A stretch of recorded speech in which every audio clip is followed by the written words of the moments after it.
akşamlar. Bu akşam Aklın Yolu programında önemli bir konuğumuz var. Elia Kazan. Dünyada yaşayan en tanınmış Anadolu diyebiliriz Elia Kazan'a. Şimdi 87 yaşında ve bugünlerde biliyorsunuz ülkemizi ziyaret etti.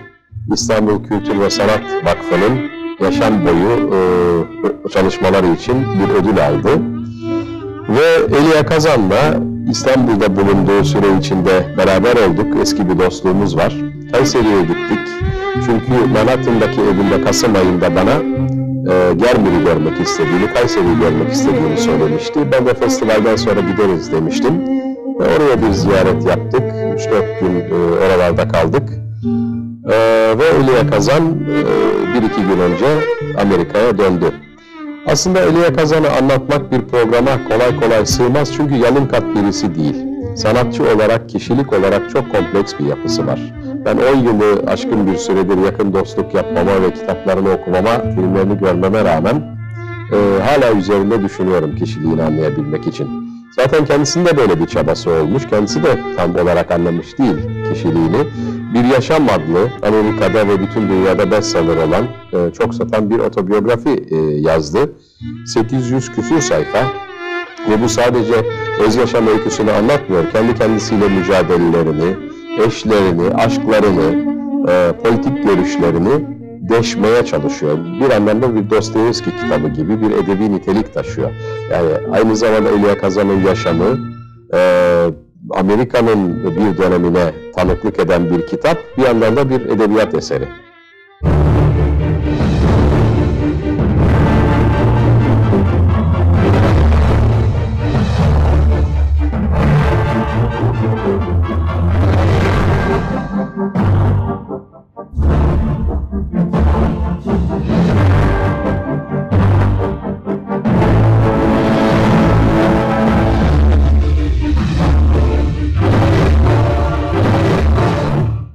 Merhaba. Merhaba. Hoş geldin. Teşekkür ederim. Ya. Nasılsın? Çok iyi. İyi. Türkiye'de iyiydi her şey. İyi miydi? I have to speak English Yes, now. sure. I love Turkey. I like Turkey very much. I'm never more at home than I am when I'm in Istanbul. I was born here, and everything about the city reminds me of what a great country it is, and about my own past, about what I remember. So it's very important to me. I only have two regrets this time. One is that my wife is not with me, which is a bad thing, and the other is that I haven't seen Yaşar Kemal yet. Yes. Yaşar Kemal was my first friend in Turkey.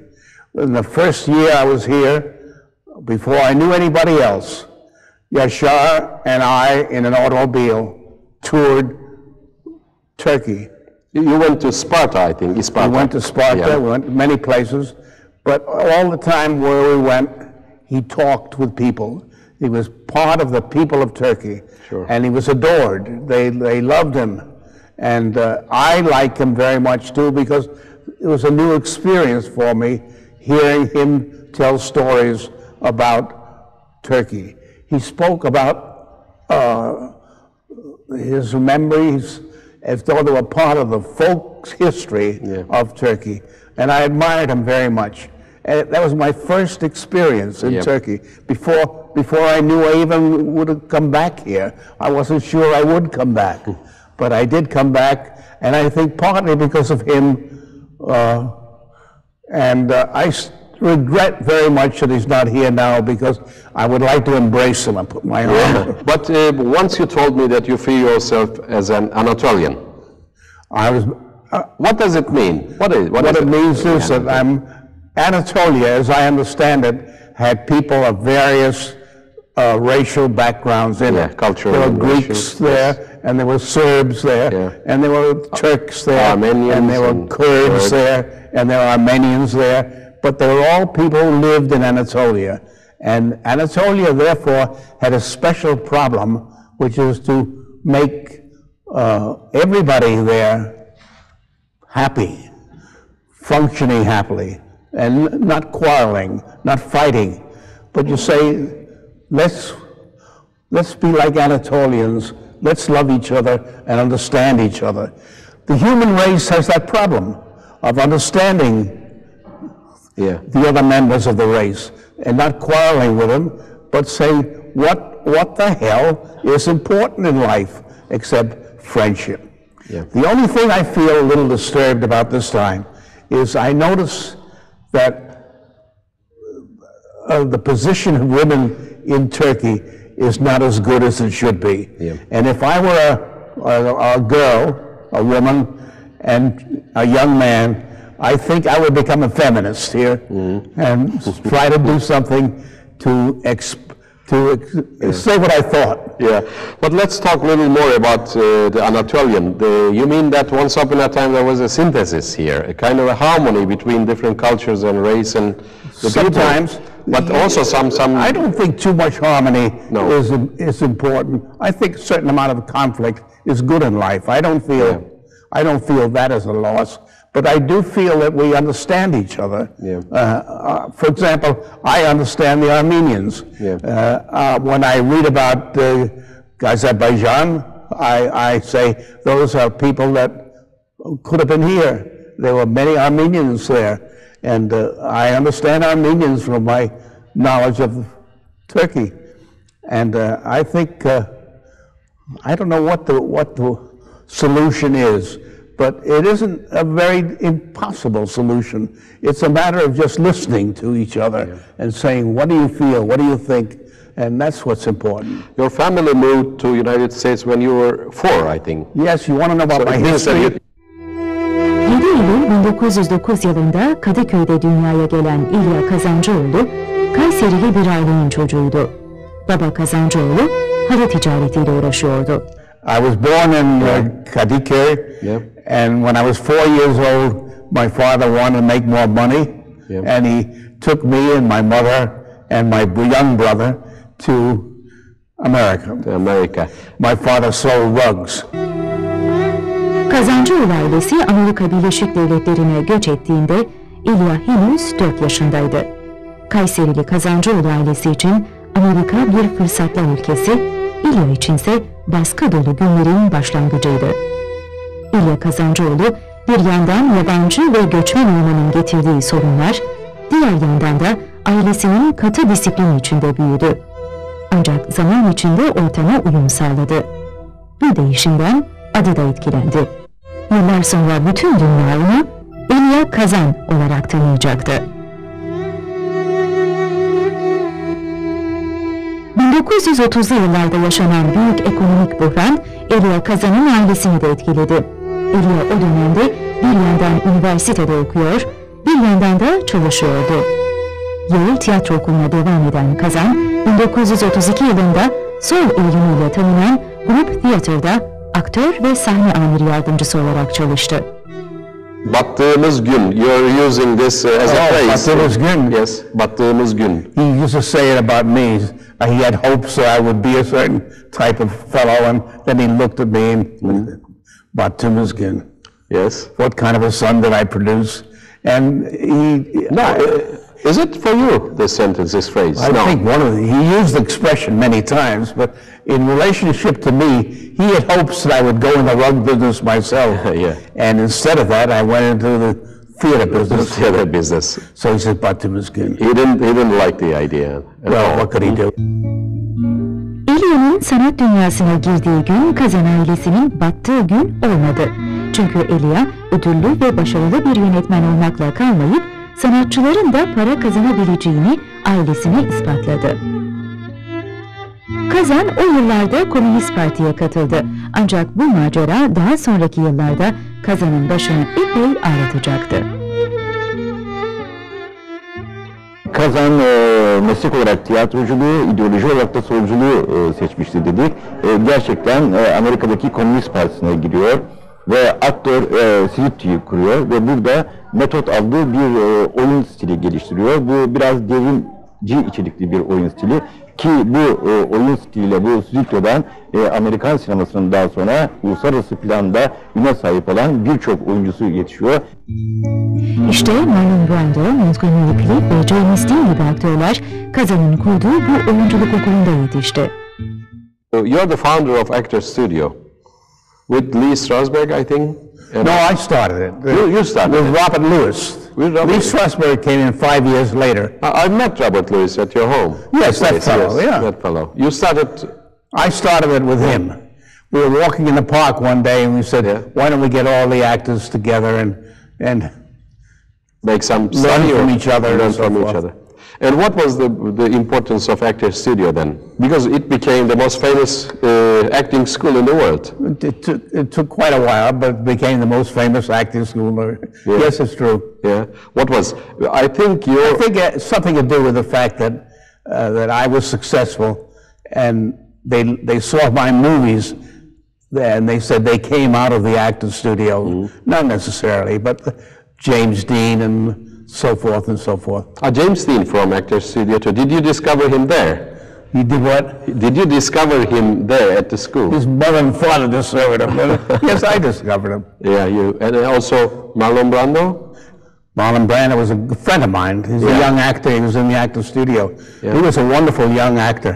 Yeah. And later he got heavy and fat and successful. Yeah. It's very bad. You have to put on weight as you get older, you know? Yeah. But you are all right.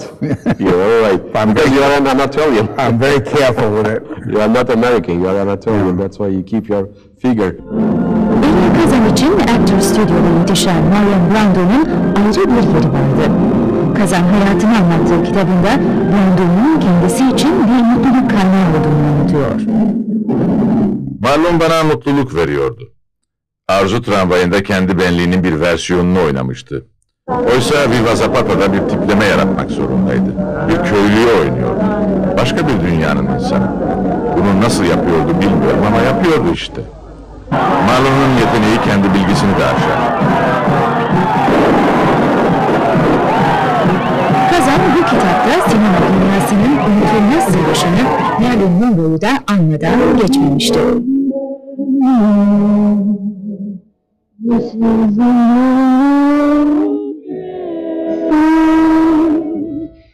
Şimdi kafanızı dolduran Marilyn Monroe imgelerini boşaltmanızı istiyorum. İlk tanıdığım zaman Marilyn devam ettiği kurslara bisikletle giden, heves dolu, basit bir genç kadındı. Temiz kalpli, çocuksu bir kız. Hollywood onu bacaklarına ayırarak yere düşürdü. Marilyn duyarlı, alıngandı. Üstün gördüğü insanlarca benimsenmek için can atıyordu. O tür deneyimlerden geçmiş kızların birçoğu gibi öz saygısını kendine çekebildiği erkeklerde arıyordu.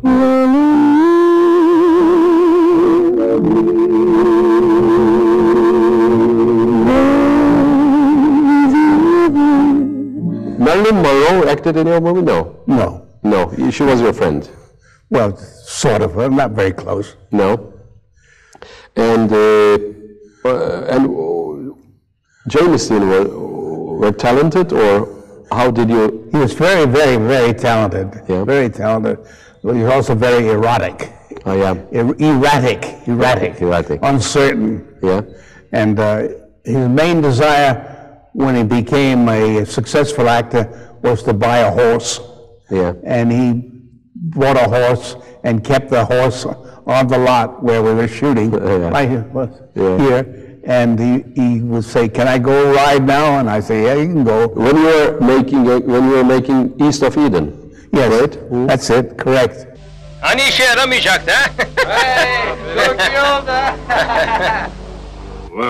Amerika'da tiyatroda ün kazanan her yönetmen gibi Hollywood'un ilgisini çeken Kazan, 1945'te ilk filmi olan Bir Genç Kız Yetişiyor filmini yönetti. Fakat bu film pek ses getirmiyor. Yani Kazan tiyatrodaki büyük başarısını sinemadaki ilk filmle yenilemiyor ama arkasından yaptığı Centilmen Anlaşması'yla hem büyük ödülleri hem de ilk Oscar'ını kazanıyor. En iyi yönetmen Oscar'ını kazanıyor.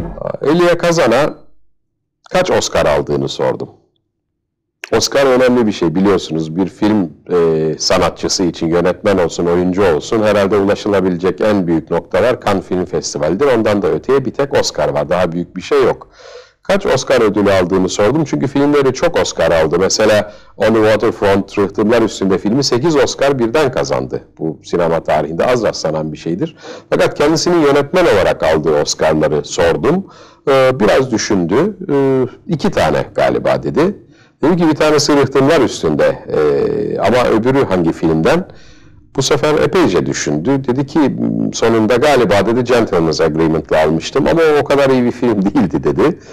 Sonra dedim peki bu Oscar hani biliyorsunuz o törenlerde dağıtılan heykelcikler ve birçok kişinin ruhunu ve hayatını feda edebileceği başarı simgeleri. Nerede bu heykeller dedim. Onunla bir süre düşündü. Yazlık evde mi yoksa New York'taki evinde mi? Sonunda sekreterinin daha iyi bildiğine ama New York'taki evde olduğuna karar verdi. Bu çok simgesel bir şey. Elia Kazan bu sıralarda zaten 87 yaşında hem bilge hem çocuk. İkisini birden yaşıyor. Çocukluğuna dönmüş bir çocuk safiyeti içinde yaşıyor. Bir yandan da başarı denen virüsün, başarı kazanmanın, insanları etkilemenin, insanları yönetmenin, şanın, şöhretin çok ötesine geçmiş. Bunların sadece araç olduğunu, bunların insan mutluluğuna yetmeyeceğini kavrayan bir bilgeliğe erişmiş. Onun için Oscar töreni, Oscar heykeli, tanınmışlık ya da sahne ışıkları bugün onun gözünde gerçekten detaylar. Hayat ise dostluklardan, aşktan, ölümden oluşan bir karmaşık yapı.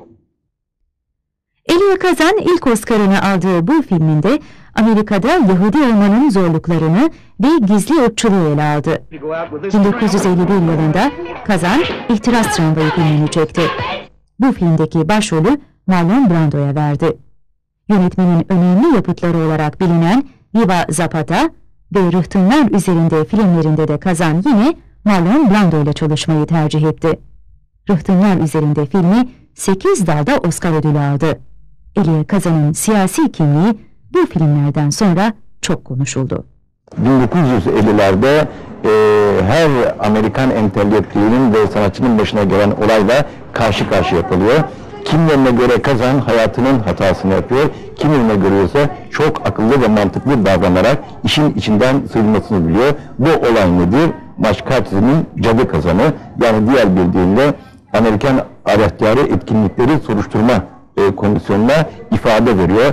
Gary Cooper ve Ronald Reagan gibi o da komünizmi yazıyor. Şimdi bu Kazan'ın hiç kuşkusuz kişisel yaşamının bir çizgisi ama sanatçılar kişisel yaşamlarındaki tutarlılık ya tutarsızlıkla değerlendirilmiyorlar, filmleriyle değerlendiriliyorlar sinema tarihinde. Kazan'ın filmleri de sinema tarihine damgasını basmış filmlerdir.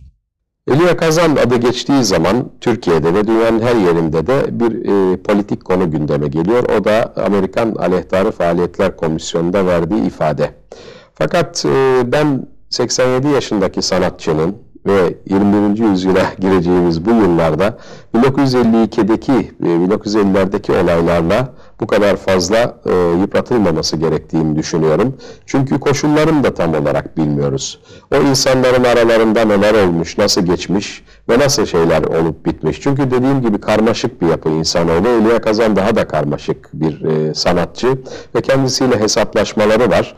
Fakat en sonunda ömrünün artılarını, eksilerini koyuyorsunuz. Bize dünyanın en güzel filmlerini hediye eden ve büyük bir mücadeleyle dünyada ortaya çıkmış olan bu Anadolu'yu biraz daha anlamaya çalışıyoruz.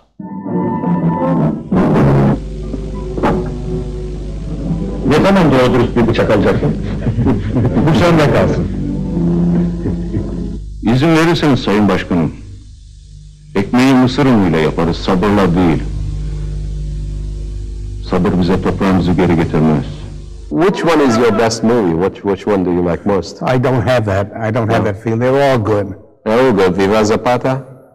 I like Viva Zapata. Did you see that? Yes, I saw it. You wrote the script with John Steinbeck, I think. John Steinbeck. Yes, he did. He did. With my help. With your help. And I with his help. Yeah, of course. It's a good script. In which? What you were saying? You helped him? Yes. Yeah?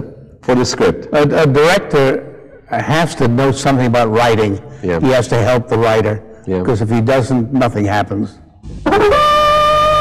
Viva Zapata 1952 yılında çektiği ve senaryosunu Amerikan edebiyatının güçlü isimlerinden John Steinbeck'in yazdığı bir film. Viva Zapata ve yardımcısı Pancho Villa'nın bir halk devrimcisinin yaşamından kesitler getiriyor. Diaz'ı yıkmalı, burganlığa karşı bir savaş. Fakat bu filmde çeşitli açılardan bakıldığı vakit çeşitli okumalara açık bir film.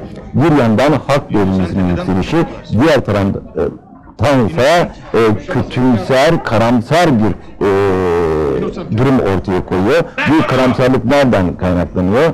Bu da Zapata'nın kişiliğinden kaynaklanıyor.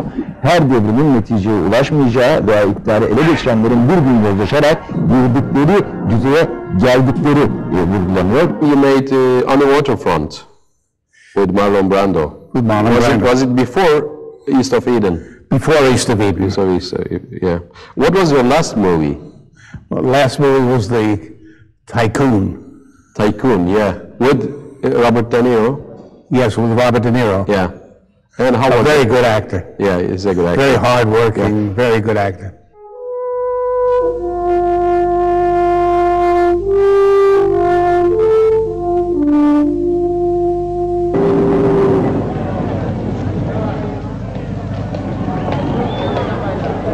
Doğum çok iyi bir çocuktu. İşte bu nedenle kafa üstü çakıldı ya. Ağzını sıkı tutmasını öğrenememişti.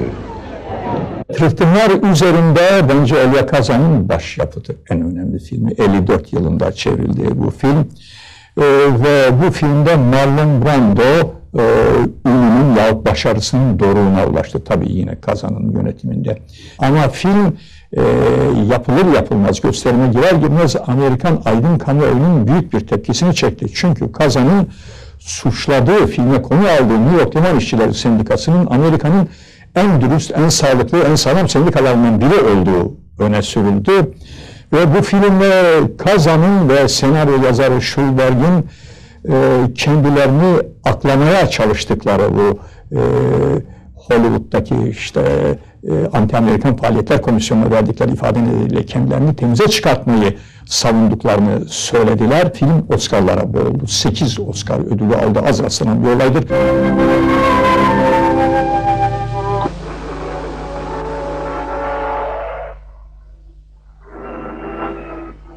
Cennet Yolu Kazan'ın filmografisinde oldukça önemli bir yere sahip. Bir kere John Steinbeck'in romanından bir uyarlama ve senaryoda da daha sonraki yıllarda çok önemli bir imza olacak Paul Osborne'un imzası var. Ama Cennet Yolu'nun asıl önemi sinemaya James Dean diye yepyeni bir star hediye etmesi. Baba, anne, oğul müştemitini anlatan, geleneklerine bağlı, tutucu ve ileriyi göremeyen bir babayla bunun tam karşıtı Amerika'da yeni yaşanmaya başlayan liberal akımın temsilcisi oğlun çatışması. Elia Kazan 1956'da Taş Bebek, 1957'de Karanlıkta Bir Yüz, 1960'da Vahşi Nehir ve 1961'de Aşk Bahçesi filmlerini yönetti. 1960'lı yıllarda yazarlık yanı ağır bastı Elia Kazan'ın.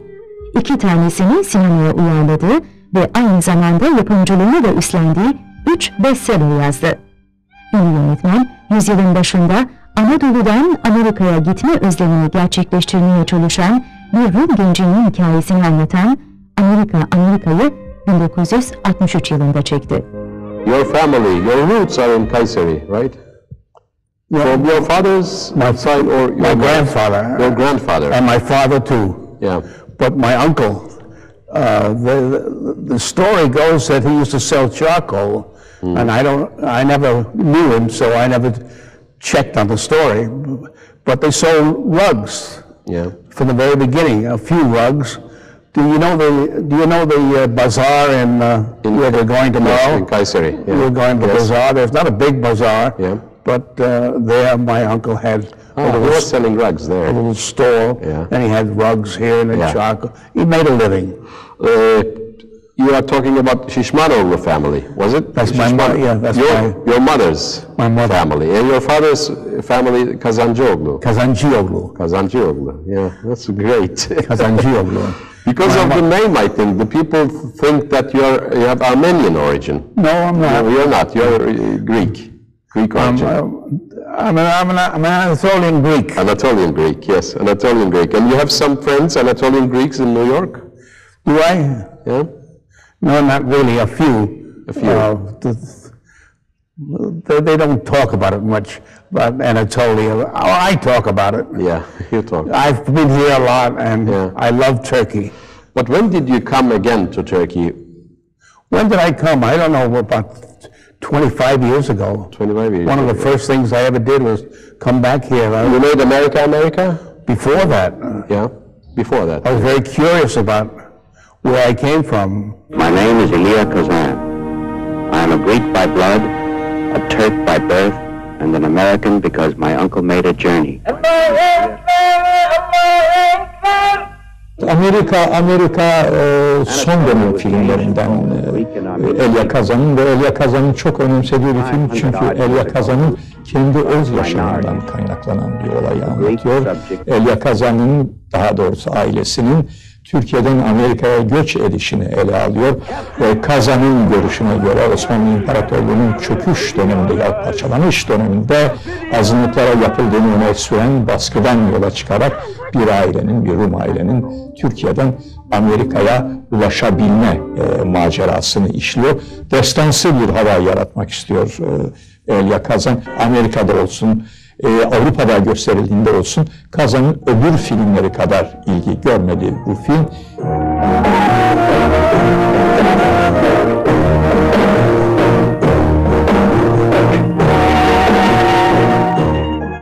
Yalnız ben bu filmde Hacıdakis'in müziğinin filmi çok desteklediğini düşünüyorum. Manuel Hacıdakis çok iyi bir sinema bestecisidir. Film en iyi sahne düzenlemesi Oscar'ını da kazanmıştı. Bunu da eklemek istiyorum. Bu film yıllar yılı Türkiye'de yasaklanıyor. Kazan her ne olursa olsun kökeni doğuda olan, batıda yetişen ve yeni kıtada birbirinden ilginç filmler yaparak yalnızca sinemaya değil, tiyatroda damgasını vuran gerçekten yüzyılımızın en büyük sanatçılarından birisidir. Filmleri genellikle çok büyük ilgi gördü Elia Kazan'ın ve birlikte çalıştığı oyuncular tam 21 kez Oscar ödülüne aday oldular. Bu da Kazan'ın oyuncu yönetimindeki ustalığını gösteriyor ve bu 21 adaylıktan sonra 9 oyuncusu Kazan'ın Oscar'la ödüllendirildi. Bu da Kazan'ın işte nedenli iyi randıman aldığının göstergesi oyuncularından.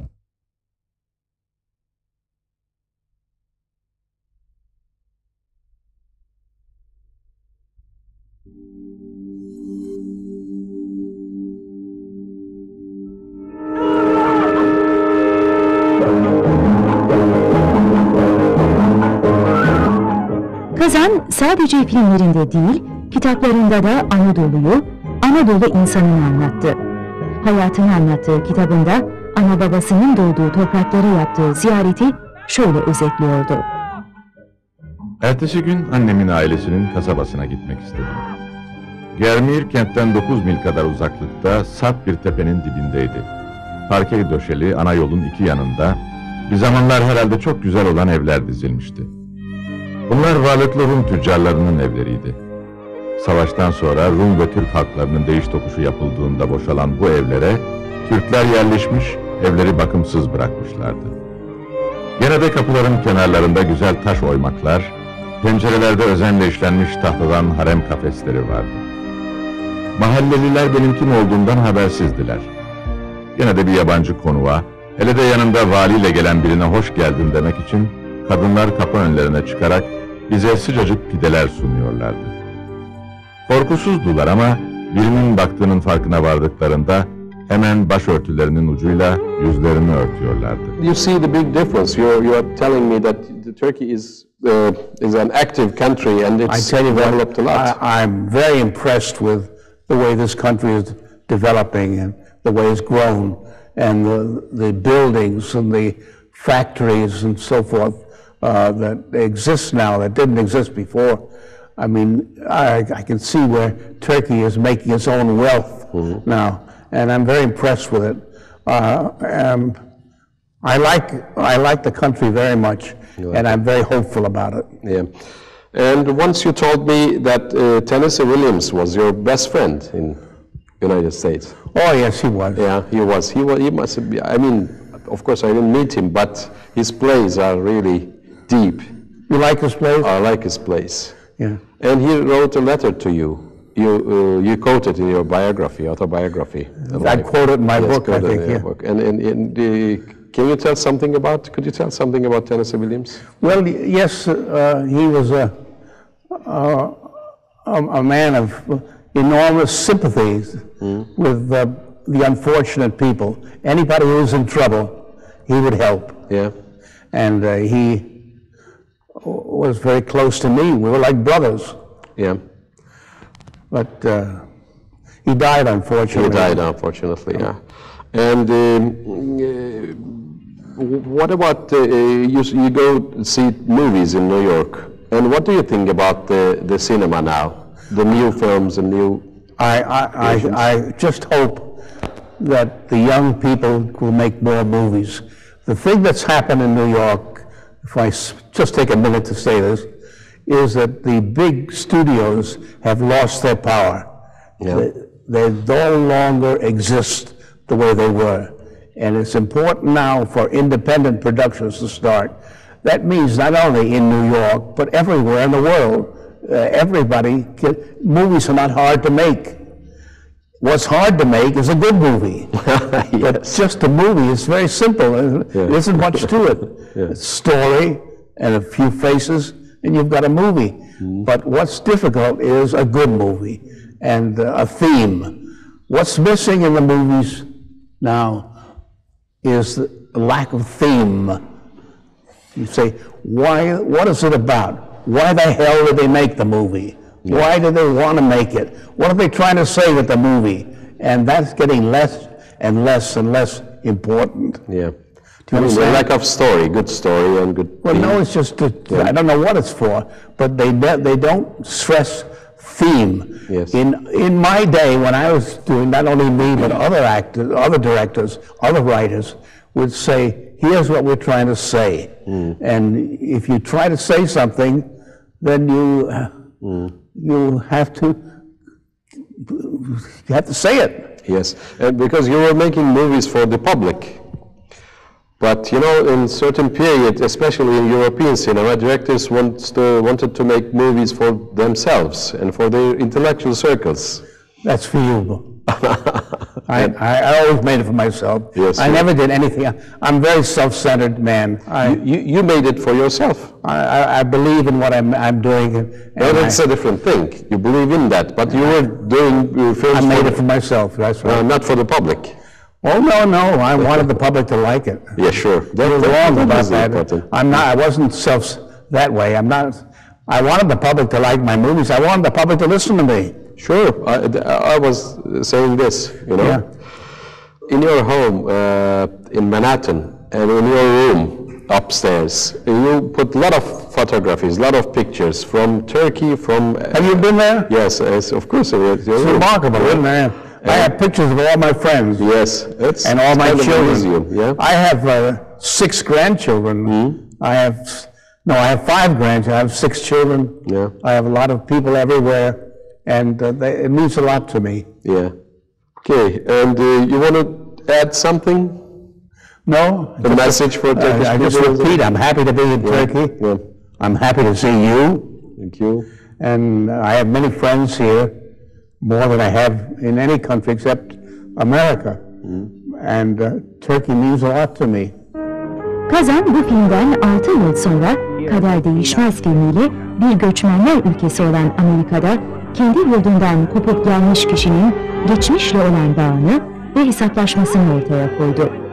Elia Kazan, Amerika ve Kader Değişmez filmleriyle adeta kendi köklerini anıyordu. Bu yüzyılın büyük bir bölümüne tanık olan ünlü yönetmen, son ödülünü uzun bir hayata yaydığı başarıları için aldı. İstanbul Kültür ve Sanat Vakfı tarafından Kazan'a yaşam boyu başarı ödülü verildi. Ve Amerika filmi Türkiye'de ilk kez bir festival çerçevesinde gösterildi.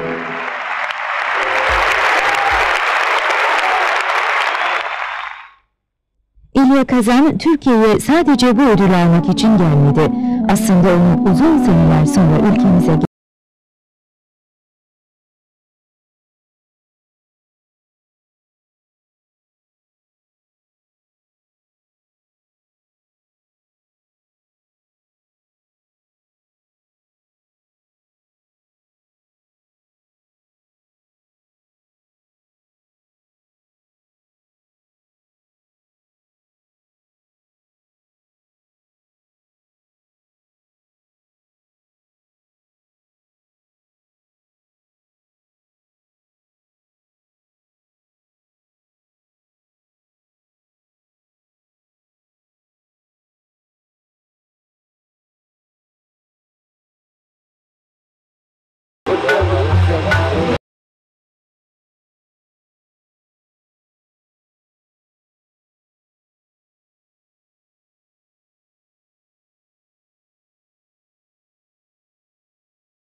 this morning as well. And you said I should call you this morning at 10 o'clock. I did, but they said you were shut up.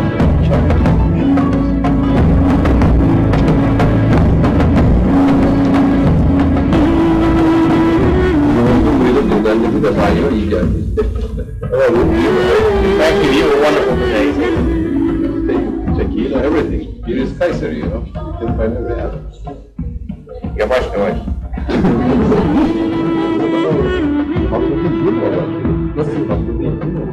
Maç nasıl? I want to ask you a question. What's your reaction to that university? Yeah.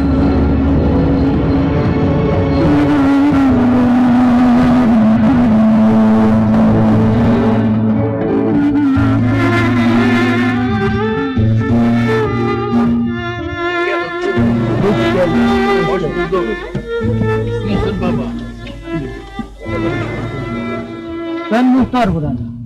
Muhtar. Kimi bekledim? Ben muhtar Amerika evliyim. Bizim ev. Ben de evimde muhtar. Bir defa gemi derler burada. Görmüş. Ne oldu? Şimdi konaklar oldu. Ne için? Ne bileyim konaklar mahallesi oldu şimdi. Sen yaptın. Ben yapmadım. Bakanlık yaptı. Ben yapmadım. Gemiye ben gemiyle geldim. Kaç sefer geldin canım? 30 years ago. No, he said a few years ago you were here. Oh, really? Yeah. 3 sene öyle geldi, hanımına geldi. Yeah, with crisis. My wife? 3 years ago. I must have been with my wife. I forget my wife. What am I going to do? Ne oluyor şimdi? Ne yapıyorsun? Böyle bir şey yaptığımız yok. Uğraşıyoruz. Ben evlenince benden uğraşıyoruz. How old are you? Kaç yaşındasın? 75. Oh, he's a young guy. Boy. Boy. Çocuk. Doğru, sana bağırık öyle. Sana bağırık öyle. Gel. Ben şöyle mi? Ben ihtiyar olmam. Şöyle getireyim.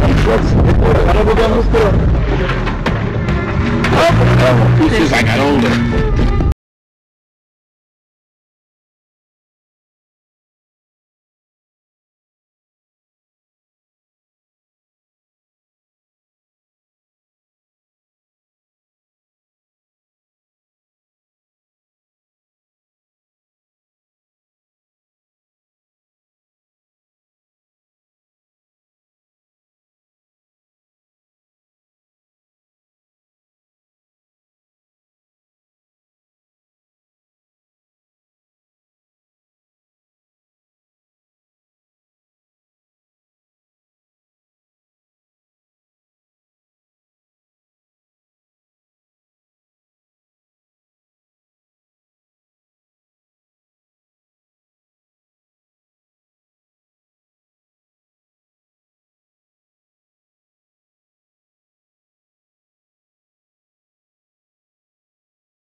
Yapayım gitme yapayım ye.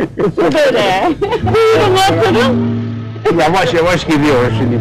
Bakıyoruz. Sonra çay. Sonra mı geleceğiz? Demlerik biz. Tamam. Okay. Buralarımızı bir güzellendirin. Her şeyler yapın buralara. Ne oldu yer? Kilisenin buraları. Bu nedir? Kaz yap. Eski. Çok eski. Buralar hepsinin bahçeleri. Evet. Here, this area are your gardens. Hocam öğrencilerle kendisiyle görüşmemiz için Geldi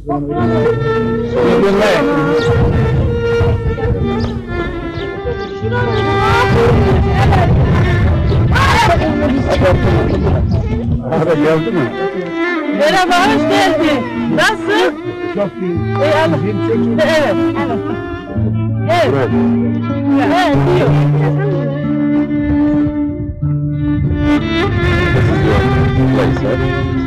Your toilets.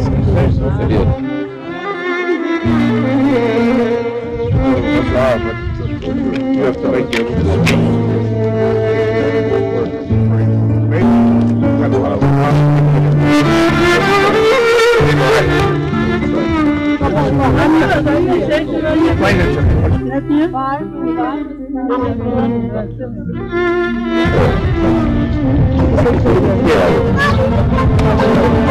School just got out.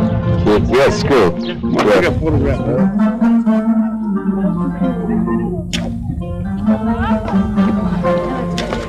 Güzel fotoğraflardan çekip bana da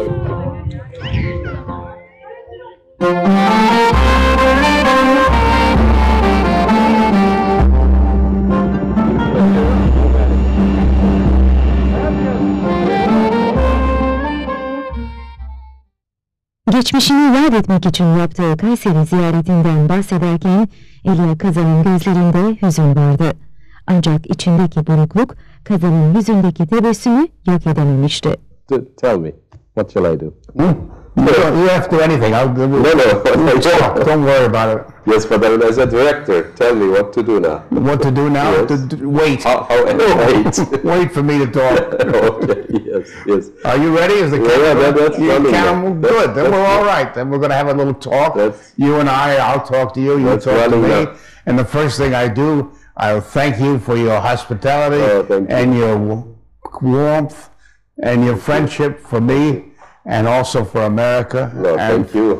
And it meant a lot to me that I came here and found you and Ulka, your wife, so hospitable. Thank you. And I'm very happy here. I want to tell you that. So. Thank you. We are happy to have Yes, you here. and I can be very stubborn, but I'm not going to be stubborn now. No. I'm going to be happy. My wife loves Turkey more than she loves America. Yeah. She's writing a book that takes place in Turkey, and it's a good book. I read part of it, and it's going to be very good. It's a fiction, isn't it? It's fiction, but it's semi-fiction. It's really not fiction, but she made the events up around the main events. I see. So that's what is going on in my house in New York. Yeah. Turkey continues in New York City. She already published a book about holiday. That's a small book. A small book, but anyway, and that's good, also, Yeah. Last night I read a chapter of your book about Germir, your first visit in Germir. I have been there again. Yes. So I didn't get my best impression, I must tell you. Yes. You can't tell about a town like that because maybe they're very poor and maybe they're out of money or something like that. So then they begin to behave in a way that we don't necessarily like. But I felt very sad about the town of Germir. Actually, its name is something else. It's not Germir, but Konaklar. Yes. Your name is Konaklar now. Quite right. Yeah, and I felt very sad there. Yeah. And you told me that it's difficult for you to imagine your mother there. Because my mother was always well dressed. Yeah. And she was well dressed at least when she was being interviewed for her wedding with my father. Yes. She's all dressed up. Yes. And the pictures I have of her at home are all very nice. And they don't fit into Germir that I saw. But I don't know. I think you can't tell about those people. Some of the houses look like they were nice, but debilitated and falling apart and so forth. And I felt sad about that. I also felt sad about Kayseri. That we spent a day or two, 2 days actually in Kayseri. And I felt that the people there were rather joyless, without pleasure. And I don't like it when people live for a long time without some pleasure. They should go to the movies or make love or do something that gives them joy. And I felt that everybody there was tense and unhappy. Only in Kayseri, or did you feel the same thing in Istanbul as well? No, in Kayseri. I haven't walked around Istanbul much this time. Usually I walk all around Istanbul, but this time I've been in, it's raining, you see, and I've been here. I wanted to take a trip on the bus first, but that's impossible too. But in Kayseri, above all, I wanted to call up my memories of my father speaking about his youth. He came from Kayseri. He sold rugs there. He sold charcoal. My grandfather sold charcoal there. Oh, you see. And but do you remember our chat in Bazaar in Kayseri? I told you that your father's miracle. I spoke about the miracle. Your father brought you from Kayseri to New York. Yes, it was a miracle. It was really. How he did it, I don't yet know. I don't know where he got the money or what he did. What he did? Your uncle. No, he went from Kayseri to Ankara, and then he went from Ankara to Istanbul, and he was going around America with rugs when he's a very young man, peddling rugs, selling rugs. And the miracle was that he was able to do it. And then he came back to Turkey. And he got some more rugs over? No. He said, I'm now going to get a wife. And that was the traditional thing. And you not only talked about it, you actually went after it. In other words, you chose a place, and you went looking for a wife, and he found my mother. Lucky for me, and he brought us to America. That's how I got to America to begin with. And you told me when you watch TV here, it's more and more people getting Americanized or something like that. Everybody's looks like an American. The young women fix themselves up with their hair like American women, and the boys cut their hair short, and then they dress up in semi-Western clothes. They've seen a lot of Western movies and want to look like the Westerns. I was impressed with that. But the influence of American films on the world is enormous, and not always good, and sometimes bad, but the influence of American films is unending. It's just without reason, really.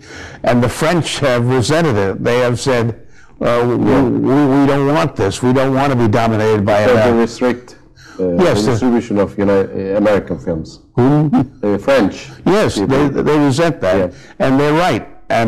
But they're also not right. The thing is for them to make films that are so good that they compete with American films, and the American films are often poor. And as a story, you mean, or no, as a view of life. View of life, but technologically, it's perfect. Yes, they're all mechanically better. Mechanically, they're better. At least I think they are sometimes. But now, you know what's going to happen now is the whole world is going to make films. Not only America, but Asia and Africa. They're all going to begin to make films because it is the natural way of expressing things. They make films, but they can't distribute them. They what? They cannot distribute them. Well, they will. It's not so hard.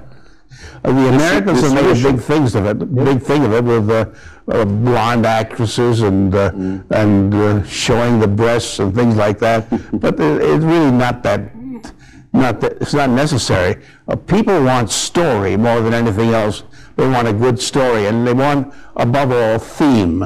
What it's about, that it relates some way to their own life. And when the films don't do that, they don't want to go along with it. They crave for something that's livelier, deeper, and more meaningful, and they're not getting it now. And you see, for example, now in America, in the Academy Awards, there's only one film out of 5 that was made in a big studio. Yeah. The big. Which film is it? Which one was it? Which one was it? It was had a name of the man who played the lead. I forgot what his name was, but there was one film. Jerry Maguire? Yeah, Jerry Maguire. That was made in the studio. I see. No, but the rest of otherwise, them the actual, I mean, the life. well, no, it was just a fabricated film. It was pure fiction, but it was very, very, very demoralizing to American studios. Yeah. Thank goodness. They should be demoralized. Yeah. They should be challenged and made to look again at what they're doing. It's great. Thank you. Okay. Okay, thank you. Thank you. Elia Kazan bir zamanlar eleştiri oklarından ve soruşturmalardan nasibini alsa da bugün artık dünyanın saygı duyduğu sinema ustalarından biri. İşte Elia Kazan. Hatasıyla, sevabıyla, eksiğiyle, fazlasıyla bir Anadolulu, dünyadaki en tanınmış Anadolulu. Ailesinin Anadolu'da başlayan yaşamı, onun İstanbul'da doğumuyla ve New York'a göçmeleriyle devam etmiş, 20. yüzyılın büyük sanat olaylarına tanıklık etmiş, bir takım politik acıların ve kişisel acıların içinden geçmiş. Bu acılarda bu kitap öz yaşam öyküsünü yazdıktan sonra da acılar oldu. Mesela 50 yaşındaki oğlunu yitirdi, bir torun yitirdi ve ömründeki kayıplarına bunlar da eklendi, evlat acısı da eklendi. Ve ömrünün sonlarında, son yıllarında tekrar Türkiye'ye bir gezi yaptı. Kayseri'de, Germir'de, İstanbul'da dostlarıyla buluştu. Ve Anadolulu olduğunun bilincinde yaşamış olan bu büyük usta gene sonunda Anadolu'ya bir selam bırakarak ayrılmak istedi. Ve birkaç gün önce New York'a döndü. Ve yüreğinde Anadolu'yu taşıdığını burada da bize duyurdu. Amerika'da da duyurdu. Ve işte Elia Kazan. Elia Kazan aslında en iyi yine Elia Kazan anlatıyor. İşte böyle, isyancı öldü. Hiç olmayacak sandığım bir şey oldu. Durulup oturdum. Sizin anlayacağınız mutluyum, genelde. Bu son sözü eklemem gerekiyordu. Çünkü içimden bir güdü beni uyarıyor. Gerçi bana güvenilir ama hayata güvenilmez. Anadoluliler her zaman terslik bekler. Hele işler yolunda gidiyorsa. Bir düşünür, insanoğlu açıklık bir tarlada doğar, karanlık bir ormanda ölür demiş. Benim için bunun tersi geçerlidir. Şimdi karşıma bir iyilik perisi çıksa da 3 dilek tutmamı söylese, teşekkür eder, artık istediğim her şeyim var diyerek bir zamanlar değer verdiğim zenginlikleri geri çevirirdim. Tek bir şey isterdim ondan. Daha uzun yaşayabilmek.